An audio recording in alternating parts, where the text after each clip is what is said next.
ಇನ್ನು ಶಿವಮೊಗ್ಗದಲ್ಲಿ ಈ ಬಾರಿ ಬಹಳ ಮಳೆಯಾಗಿದೆ. ಈಗ ಮತ್ತೆ ಧಾರಾಕಾರ ಮಳೆ ಸುರಿಯೋದಕ್ಕೆ ಶುರುವಾಗಿದೆ.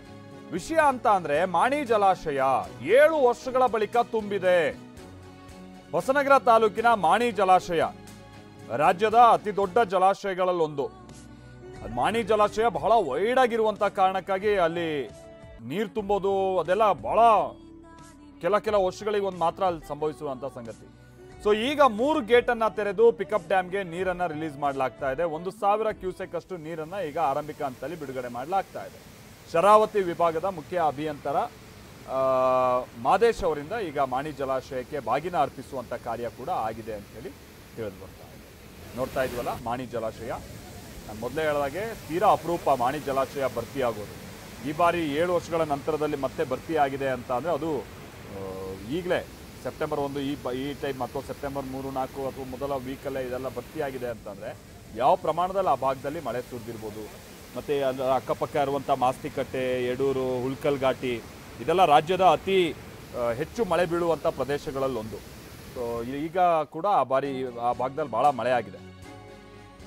ಉತ್ತರ ಕನ್ನಡದಲ್ಲಿ ಸೂಪರ್ ಡ್ಯಾಮ್ ಕೂಡ ತುಂಬಿದೆ ಅನ್ನುವಂಥದ್ದು ಗೊತ್ತಾಗ್ತಾ ಇದೆ. ಡ್ಯಾಮ್ನ ಹಿನ್ನೀರಿನಿಂದಾಗಿ 4 ಗ್ರಾಮಗಳ ರಸ್ತೆಗಳು ಜಲಾವೃತ ಆಗಿದೆ.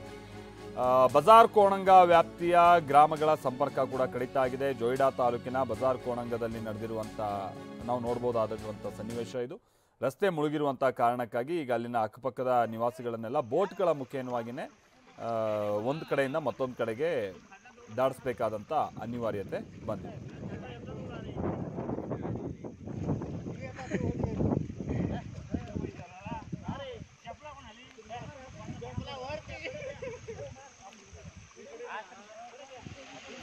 ಆಮೇಲೆ ವಿಷಯ ಅಂತ ಅಂದರೆ ಈಗ ಸೂಪರ್ ಡ್ಯಾಮು ಈಗ ಹೆಚ್ಚು ಕಡಿಮೆ 147 TMC ಸಾಮರ್ಥ್ಯದ ಡ್ಯಾಮ್ ಇದು.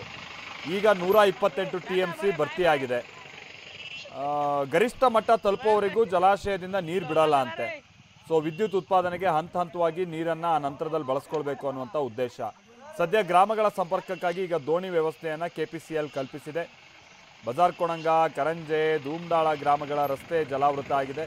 ಸೂಪಾ ಜಲಾನಯನ ಪ್ರದೇಶದಲ್ಲಿ ಎಚ್ಚರದಿಂದ ಇರುವಂತೆ ಮನವಿ ಮಾಡಿಕೊಳ್ಳಲಾಗಿದೆ. ಇವ್ರ ಗೇಟ್ ತೆಗಿಯಲ್ಲ, ಅಕ್ಕಪಕ್ಕದಲ್ಲಿರುವಂಥ ಊರುಗಳು ಹೀಗೆ ಮುಳುಗಡೆ ಆಗ್ತಾ ಹೋಗುತ್ತೆ. ಇದು ಸಮಸ್ಯೆ. ಜಲವಿದ್ಯುತ್ ಉತ್ಪಾದನೆಗಾಗಿ ನಮ್ಗೆ ಈಗಲೇ ನೀರು ಬಿಡೋಕ್ಕೆ ಬರಲ್ಲ, ಭಾಳ ಅದು ನಷ್ಟ ಆಗ್ಬಿಡುತ್ತೆ ಅಂತೇಳಿ KPCL ಇದಕ್ಕೆ ಸಂಬಂಧಪಟ್ಟಂಗೆ ವಿವರಣೆಯನ್ನು ಕೊಡ್ತಾರೆ.